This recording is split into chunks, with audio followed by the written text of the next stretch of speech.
এখন আমরা দেখব সামি ফর্মুলা। সামি ফর্মুলা কি, কোনো ইন্ডিভিজুয়াল প্রোডাক্টের কতটা প্রাইস লাগছে সেটা আমরা সামি ফর্মুলা দিয়ে চেক করতে পারি।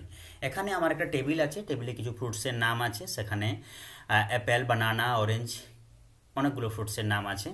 ওকে, তো আমি জানতে চাইছি যে বানানার জন্য মোট কত টাকা লেগেছে। তাহলে আমি এখানে সাম ইফ ইউজ করতে পারি।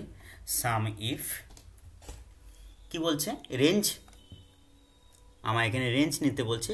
রেঞ্জ কি হবে, পুরো টেবিলটা রেঞ্জ হবে, কমা, তারপর ক্রাইটেরিয়া বলেছে। ক্রাইটেরিয়া কি হবে, আমি বানানার জন্য চাইছি তাই বানানা হচ্ছে ক্রাইটেরিয়া, বানানা সিলেক্ট করে নিয়েছি। তারপর হচ্ছে সাম রেঞ্জ, সাম করব কি, আমরা প্রাইসটা সাম করতে চাইছি তাই প্রাইসটাকে পুরো প্রাইসের যে কলামটা আছে সিলেক্ট করে নিয়েছি।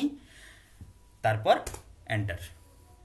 আমরা স্পেশালি চেক করে দেখে নিতে পারি যে ঠিকঠাক রেজাল্ট এসেছে কি না। বানানা এখানে ছিল, বানানা এখানেও আছে, তারপর বানানা এখানে আছে, ওকে, তারপর বানানা এখানে আছে।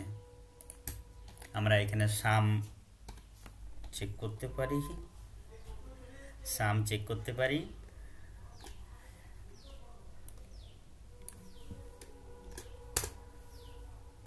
Five two three eight, 5238